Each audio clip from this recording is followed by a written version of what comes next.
అయితే ఈ సంవిధాన్ బచావ్ ప్రోగ్రాం మొదలుపెట్టినప్పటి నుంచి కొన్ని ఆలోచన విధానాలు అనుకుంటున్నాము. ఇంకా అవి బయటికి తీసుకురాలే కానీ మీ ముందు పెడతాను నేను. ఒకటేమో ప్రతి స్కూల్లో, తెలంగాణలో ఉన్న ప్రతి స్కూల్లో స్కూల్ మొదలుపెట్టే ముందు అసెంబ్లీ ఒకటి ఉంటుంది, తెలుసు కదా మీరు. ఆ అసెంబ్లీలో రాజ్యాంగం యొక్క పీఠిక అంటే ప్రియాంబుల్ చదవాలని ఒకటి తీసుకొద్దామని ఒకటి ఆలోచన విధానం ఉంది.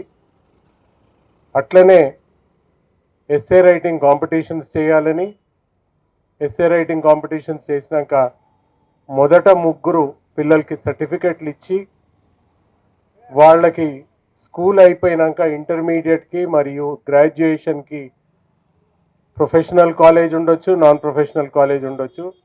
అందులో ఆ సర్టిఫికెట్ చూపిస్తే కొన్ని ప్రయారిటీ మార్క్స్ ఇచ్చేటట్టు చేయాలని, అట్లనే సినిమా హాల్స్లో మనకు తెలుసు సినిమా అయిపోయినాక జనగణమన ఉంటుంది, మనం లేచి నిలబడతాము.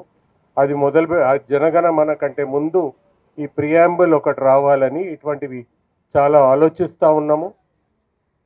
అవి పెట్టడానికి ప్రయత్నిస్తాము. ఈ రాజ్యాంగాన్ని ఊర్లలోకి తీసుకుపోయే ఆలోచన కూడా ఉంది.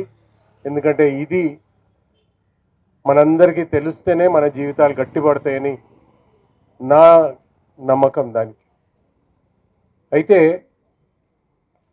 ఈరోజు కేంద్ర ప్రభుత్వము భారతదేశము చాలా సంవత్సరాల నుంచి బలహీనపడింది. మేము వచ్చినాక బలపరిచినాము. ఈ బలహీన పడడానికి కారణము నెహ్రూ గారు అని అంటా ఉన్నారు. అయితే మీ అందరికీ ఒక విషయం, రాజ్యాంగపరంగా ఒక విషయం చెప్పదలుచుకున్నాం మీకు. మీరు మన చుట్టుపక్కల ఉన్న దేశాలన్నీ చూసుకుంటే ఏ దేశంలో కూడా స్థిరత లేదు. సుస్థిరత ఉంది అంటే ఒక్క భారతదేశం ఒక్కటే దాంట్లో ఉంది.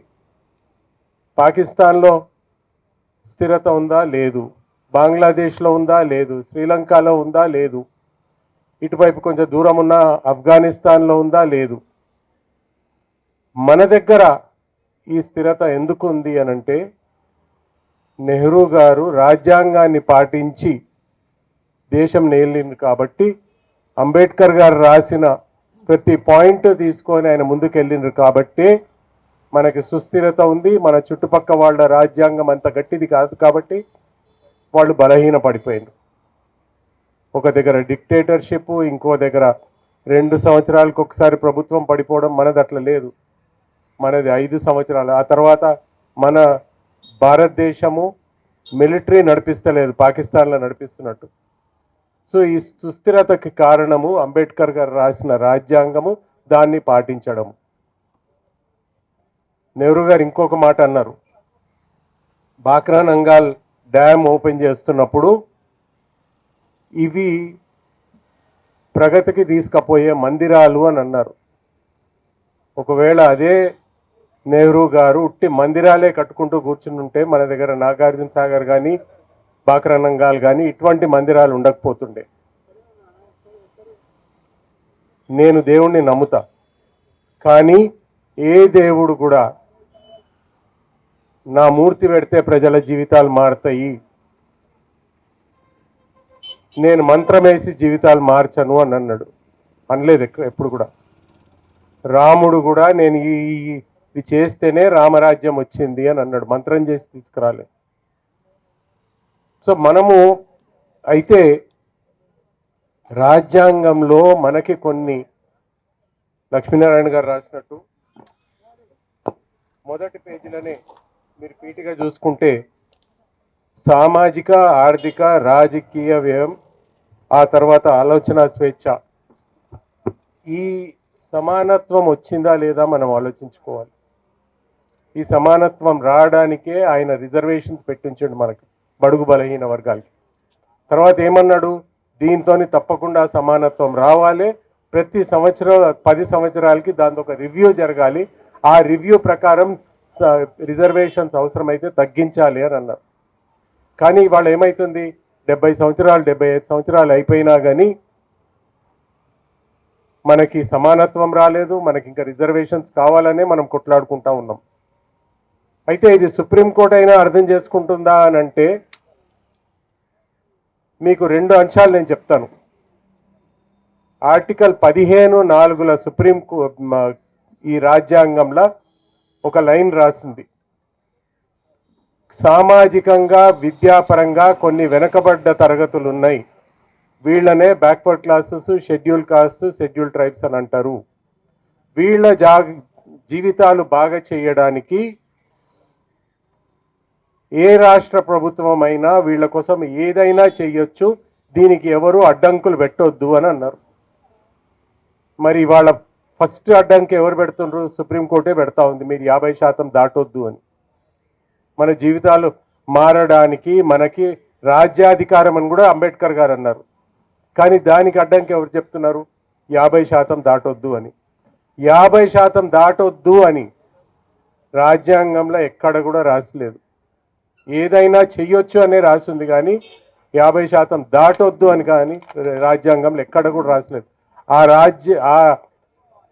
50% దాటొద్దు అని తీసుకొచ్చింది ఎవరు? సుప్రీంకోర్టు 1991లో ఇంద్రసాని కేసులో తీసుకొని వచ్చింది. అదే ఇంద్రసాని కేసులో ఇంకొకటి కూడా తీసుకొని వచ్చింది సుప్రీంకోర్టు. ఏంటి? క్రీమీ లేయర్ బ్యాక్వర్డ్ క్లాసెస్కి అని. వాళ్ళు 1991లో తీసుకొచ్చిండ్రు కాబట్టి ఇప్పుడు సుప్రీంకోర్టు మళ్ళీ అదే సుప్రీంకోర్టు షెడ్యూల్ కాస్ట్ కూడా తీసుకొని రావాలి అని అంటున్నారు.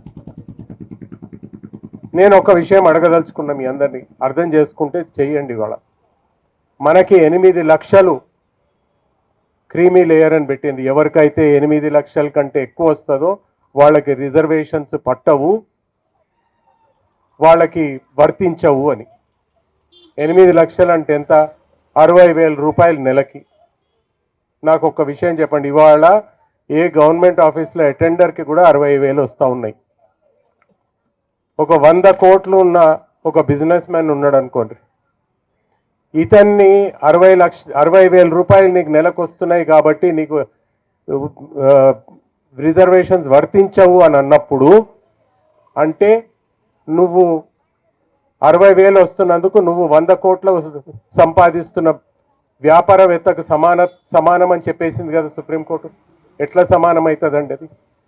అతనెక్కడ ఇతనెక్కడ? రెండోది, పూర్తిగా భారతదేశంలో 60,000 లిమిట్ నెలకి. ఇవాళ ఒక మహబూబ్ నగర్ ఊర్లో కానీ ఆదిలాబాద్ ఊర్లో కానీ 60,000 సరిపోతాయేమో. హైదరాబాద్లో సరిపోతాయా 60,000? ఢిల్లీ, బాంబే, కల్కటాలో సరిపోతాయా? మరి 60,000 లిమిట్ ఎక్కడి నుంచి పెడతారండి అది? ఇది మళ్ళీ సుప్రీంకోర్టు పెట్టిందే. ఇటువంటి అసమానత్వం తీసుకొని వస్తుంది సుప్రీంకోర్టు. ఒకటి 50% క్యాప్ పెట్టి, ఇంకోటి క్రీమీ లేయర్ పెట్టి, మళ్ళీ ఆ క్రీమీ లేయర్ని ఇప్పుడు షెడ్యూల్ కాస్ట్లలో కూడా తీసుకొని రమ్మని అడుగుతూ ఉంది సుప్రీంకోర్టు. రాష్ట్ర ప్రభుత్వాల వరకు వస్తే ఇందులో కనీస హక్కు ఇంకోటి ఏదన్నారు? ఆరోగ్యము, ఆ తర్వాత చదువు అని అన్నారు.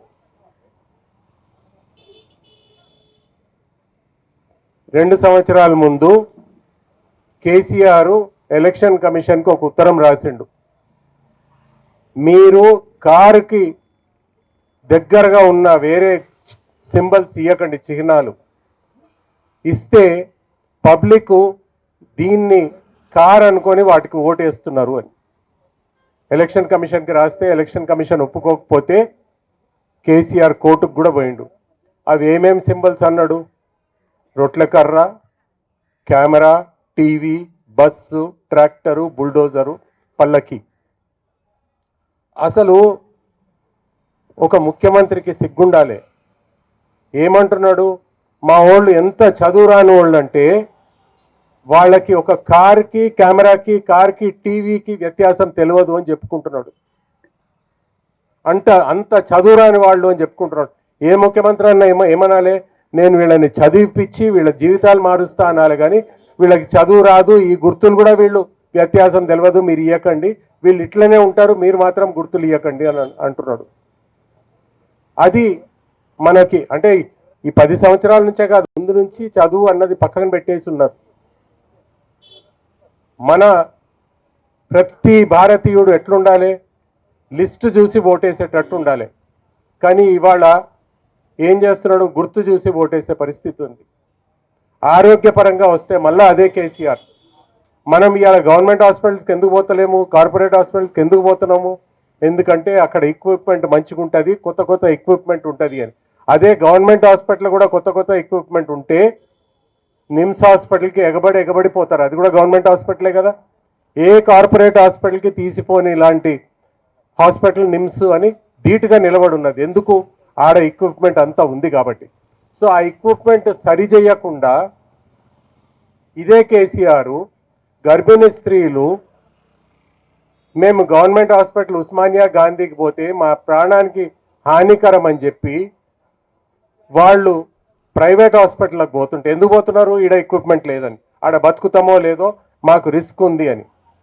అక్కడ ఎక్విప్మెంట్ బాగా చేయకుండా కేసీఆర్ ఏమంటాడు, మీరు గవర్నమెంట్ హాస్పిటల్కి పోయి ప్రసవిస్తే మీకు ఒక కేసీఆర్ కిట్ ఇస్తా, అందులో 13,000 రూపాయలు ఉంటాయి అని అన్నాడు.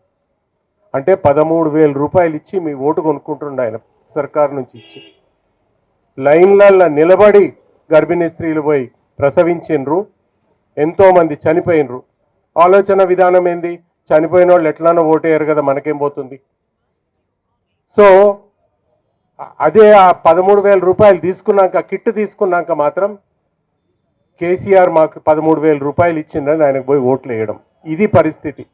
ఈ పరిస్థితులకెళ్ళి బయటపడాలంటే మనము మన రాజ్యాంగాన్ని గట్టిపరచుకోవాలి, రాజ్యాంగాన్ని దాన్ని చూసుకుంటా మనం ముందుకు నడవాలి. దీనికోసమే కాంగ్రెస్ పార్టీ రాజ్యాంగం పరిరక్షణ కమిటీ అని ఒకటి వేసింది, దానికి నన్ను చైర్మన్గా చేసింది. వచ్చే ఒక్క సంవత్సరంలోనే చాలా మార్పులు తీసుకొని వస్తా దీని ద్వారా అని చెప్పి మీ అందరికీ మాట ఇస్తూ, నన్ను పిలిచిన అంజన్న గారికి మీ అందరికీ ధన్యవాదాలు చెప్తూ చాలా చాలా ధన్యవాదాలు.